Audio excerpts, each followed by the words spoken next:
The next one, maybe I would go, hey, I'm going to start at the edges and make those edges go to the light in the center. So it's going to be up to you to figure out how in the world you're going to control that gradation so that it looks as even as possible.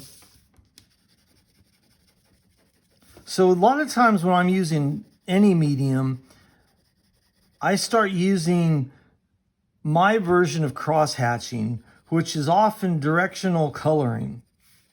I keep the pen moving, but I just kind of control the pressure and the layering in a way to get the effect I want. Now, if you want to go back and use, this one's dirty, I can't find my other ones. This tortillon has charcoal on it. So you don't want to use a different medium on there because it can change your effect. But here's what I'm going to do is use this to kind of get that even blend.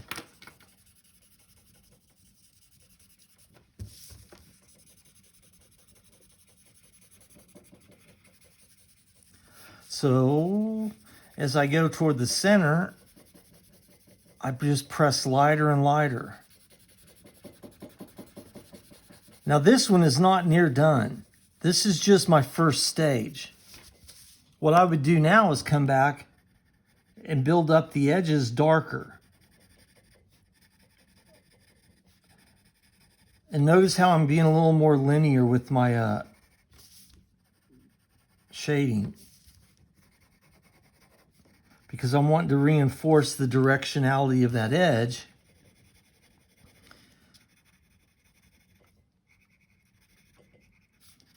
But what you do is just slowly build up the value with whatever medium.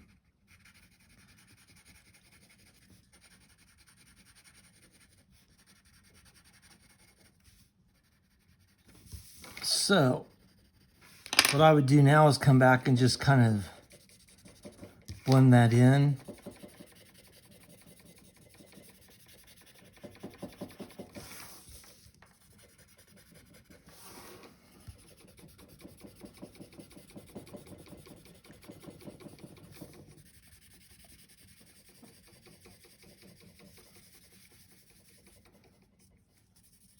This is smudging a little bit too much, but I'm going to show you all a trick.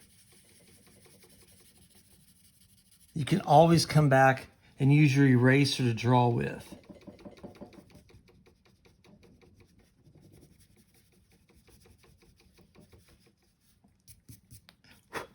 You shouldn't use your fingers to wipe off the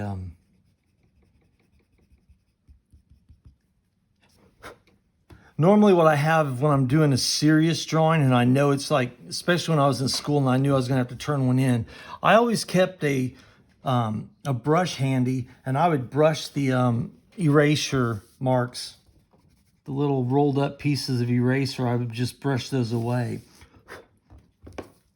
So now what I do is just come back and take my time and try to control a softer transition from the dark to the light. This isn't great. I'm being in a hurry, and I don't like drawing that much with graphite. My favorite thing to draw with is pen. So I'm going to show you all real quick how to do something in pen, and then we'll call it quits. So for the pen, I'm going to be creative here, and I'm going to just make a line through the center. And I'm going to think of it like a page that's been opened up. So what I'm going to do now is I'm actually going to try to use hatching. And here's how I like to do hatching when I do it. It's not a perfect hatching, but it's at least linear enough that you can call it hatching.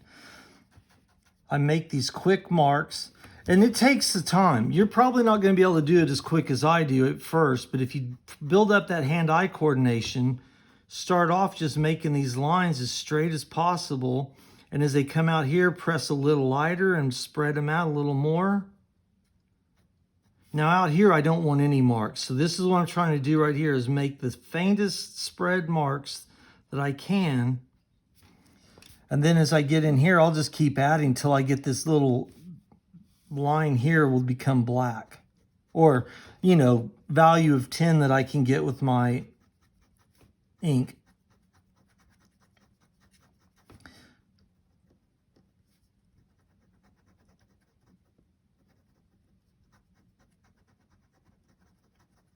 So here's how I actually, with this was just me doing a drawing in my own sketchbook for fun.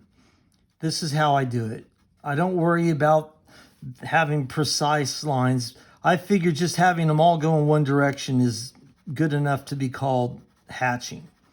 So my hatching is a little more like scribbled hatching.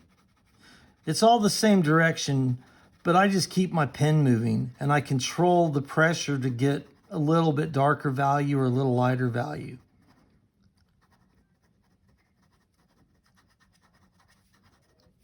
Now then, here's the other thing. You can see that I was getting some curves because when I'm going, my hand has a natural curve to it. So sometimes what I'll do is just switch over and go back the other way so that I get a few marks going the opposite direction and they kind of cancel each other out visually. Now here's my problem. If I was really trying to be precise, I should have taped that off because there's no way to erase the pen marks that get out of the boundary. So if this was a serious drawing, I would have taken steps to prevent that. But since I'm just trying to show you all the idea. Now, if I squint and look at that, I go from a light value to a medium value pretty fast. So I overcommitted right through here on my values. So I'm going to try to think, if this is my 0, squint and look at it. A lot of times the best way to see value is to actually squint. So here I have to think, okay, where's my 1? Where's my 2? So somewhere in here has to be the 1 and the 2. And then we come to the 3. Well, I know that over here is my 10. So between here and here, I have to go 9, 8, 7, 6, 5, 4, 3. So I'm not going to take out, some kind of light meter. But I just need you all to be thinking, am I closer to a 9 or an 8 over here? And am I closer to a 0 or a 1? I want my 5 to be the middle value that I can get. So I know that in this gradation, if I can have my 5 somewhere near the middle, and this is lighter and that's darker, and there's an even transition, then I'm doing pretty well. But if I make everything over here get dark and it barely goes to light over there, then I'm not controlling it well enough. So that's one thing I want to see you do, is try to spread your value out as evenly as possible. So I'm just going to do this and try to reach a value of 10 right here. And that is basically just the densest mark making that I can get using this pen. And so what I want is then for that 10 to slowly turn into a 9 and into an 8. And doesn't have to be that precise. Some of y'all may be just naturally good at controlling this kind of precision. I just want the distinction of value. So squint and look at that and say, okay, how smoothly does this go from one value to the other?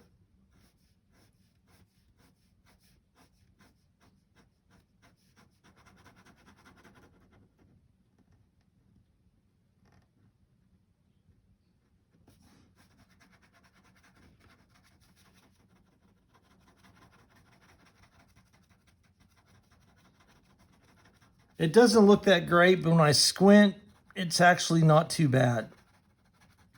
I just got a little overlap there and there that made it not quite as nice as I wish. But basically what I'm looking for is I just want to see that you all are able to understand that it's a range of your lightest light, which if it's your paper, that's your 0, and the darkest that you can make a medium. So if you're using graphite, it's whatever your darkest graphite is. So this is obviously not as close to black as that is. This approaches black pretty well. This pen actually built up nice. They changed the ink in these. Says it's ultra smooth, and it does build up better than it used to. Also, I don't build up on here as much. Every now and then what I have to do is keep a scrap piece of paper. And if I'm starting to get if you start seeing little clumps on here, a lot of times it's just the ink building up around the ball. And all you have to do is just do this and rotate it, and it'll clean that off, and then you can get back to it. As you can probably tell, I'm extremely biased toward these pens. I really like using them. So I encourage you all to buy a pack. They're only like $1 or $1.49 at Walmart. I think they even have some at Dollar Tree or Dollar General. So what you're going to do is 10 different squares or rectangles. They all have to be the same size, and you're going to do 10 different transitions from side to side, center to dark, dark center to light outward. Something like this would count. Just be creative with a couple. And you can use any medium that you have. I would say be careful with using the charcoal, because charcoal is going to be the messiest one. But as you can see, you get a really nice dark. So let me just show you how you could do the charcoal.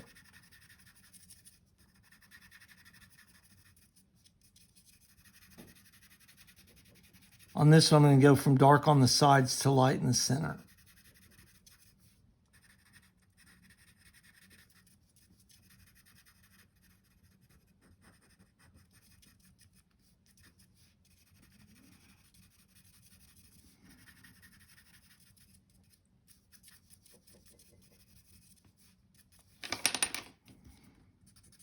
So what I would do then is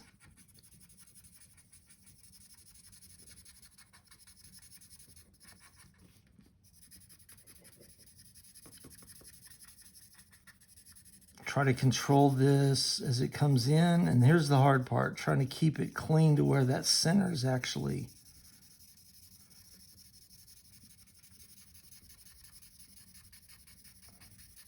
So the problem is I am not even close to a zero. My lightest light now, if I squint, is not even close. And I don't know where my kneaded eraser is. If I had a kneaded eraser, it'd be easy to make this work. So I'm just going to do the best I can with this eraser.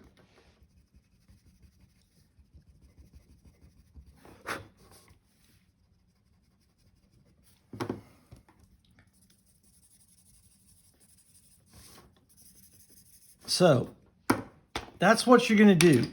I'm going to give y'all till Monday to do this.